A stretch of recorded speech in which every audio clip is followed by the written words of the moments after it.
Persoalan kita kalau di Jogja itu kelihatan sekali ya, kan ada dua kelompok Ahmadiyah. Tapi sampai sejauh mana teman-teman Ahmadiyah ini, saudara-saudara ini memang bertahan dengan moto tadi itu dan dengan keyakinan tadi, seperti pengalaman-pengalaman spiritual ya yang disampaikan tadi itu, ketika berhadapan dengan soal-soal real, persoalan real kita dengan negara, dengan itu hak-hak sipil itu tidak terpenuhi dan masih terbiar di transito misalnya. Ini sampai sejauh mana harapan-harapan yang disampaikan tadi itu, politik dan lain-lain itu memang saudara-saudara Ahmadiyah akan tetap konsisten dengan itu, selain karena memang punya harapan kita semua ada bersama-sama, tapi di dalam internal Ahmadiyah sendiri seperti apa sampai sejauh ini. Ya, ada peribahasa bentuk roti tergantung cetakannya. Pak Kris, ada Pak Kris, bentuk roti tergantung cetakannya. Ada roti segi 3, segi 4, segi 5, itu tergantung cetakannya dan siapa yang membuat. Kalau pondok pesantren atau wadah tertentu dengan tuan guru atau ulamanya mengajarkan kekerasan, pasti yang lahir adalah kekerasan. Kami secara turun-temurun sejak 124 tahun yang lalu Ahmadiyah berada di dunia, khususnya di Indonesia, doktrinitas untuk melawan kekerasan. Satu, memakai konsep Al-Quran, surah Hamim Sajadah, idfa bilati hiya ahsan, balaslah kejahatan-kejahatan dan perbuatan yang lebih baik. Makanya kami melakukan donor darah, donor mata, dan aktivitas sosial yang lainnya.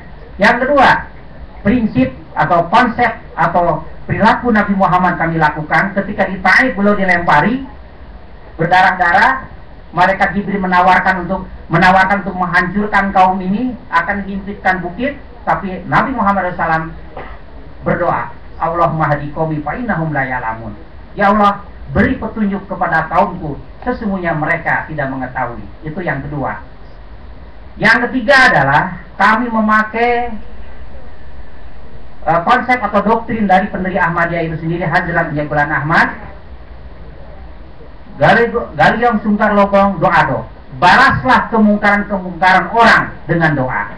Balaslah lemparan batu dengan senyuman dan bunga.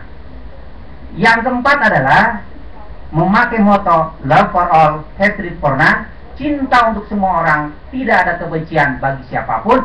Dan poin-poin ini bagi kami bukan hanya konsep, tapi kami berikan kepada putra-putri kami yang usia SD dan sebagainya, supaya tertanam kepada mereka dan supaya mereka tahu inilah pembeda mana Islam yang anarkis dan mana Islam yang intoleran. Itulah yang kami lakukan. Dan yang terakhir, Sang Juru Selamat mengatakan Yesus Kristus. Dan ini sering kami sampaikan, dan ini kaget Ahmadiyah Kristen katanya. Kenapa? Tapi tidak. Ini ada suatu kata-kata yang sangat bijak. Berbahagialah mereka yang menderita di jalan Tuhannya, karena mereka akan memiliki kerajaan surga.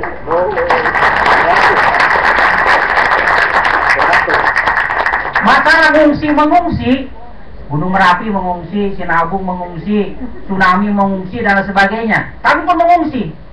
Tapi perbedaan kami, mereka mengungsi karena bencana, kami mengungsi karena meyakini suatu keyakinan yang mereka tidak mau terima. Jadi kami yakin, kami mengungsi karena Allah Subhanahu wa Ta'ala, bukan yang lainnya.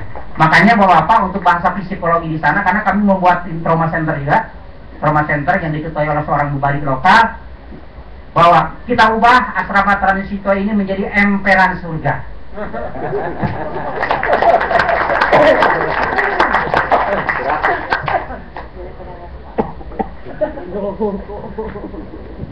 Saya kira cukup sekian ya, karena Ibu boleh, ini ada pesan dari putra-putri Ahmadi ya, untuk bapak-bapak. Ini bapak-bapak boleh nggak nih, izinkan ini? Ya, izinkan.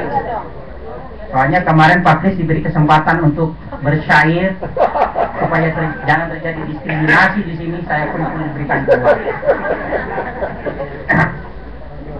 Ini adalah syair-syair nyata yang terjadi di Lombok, dan ini sering disampaikan juga oleh putra putri Ahmadi di sana untuk memutus mata rantai rasa dendam.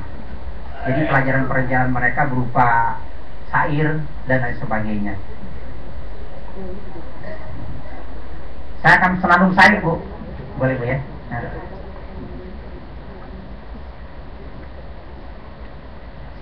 Asyhadu alla ilaha illallah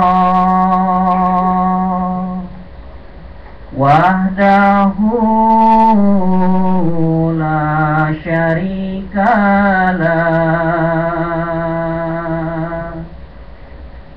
wa asyhadu anna Muhammadan abduhu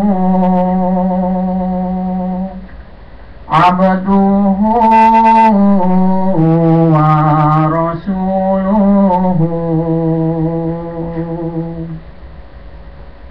Dicaci maki dan dihina, dikafirkan, disesatkan, itu semua pernah terjadi di zaman Imam Mahdi. Dikejar-kejar dan diusir, disakiti,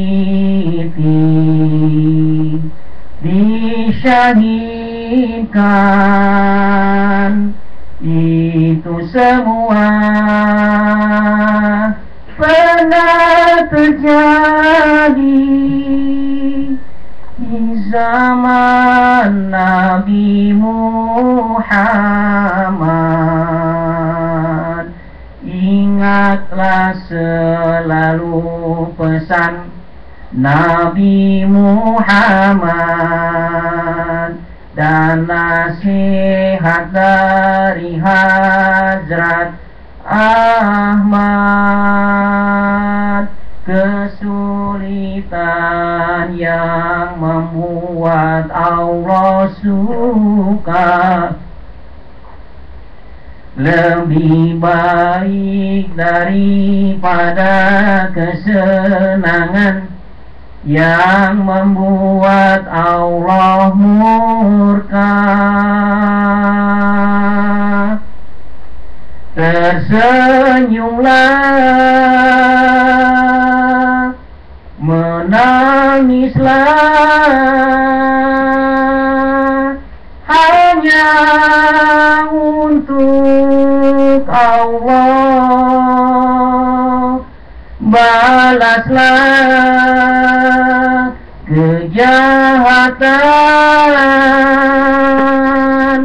dengan kebaikan.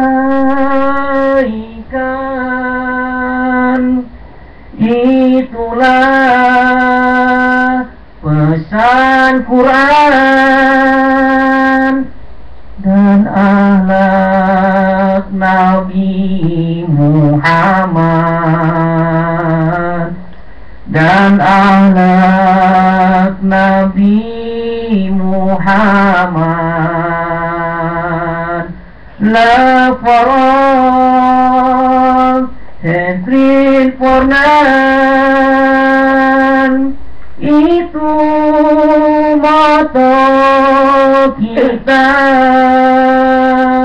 Kecintaan untuk semua, kebencian tidak untuk siapapun. Kebencian indah untuk siapapun. Dan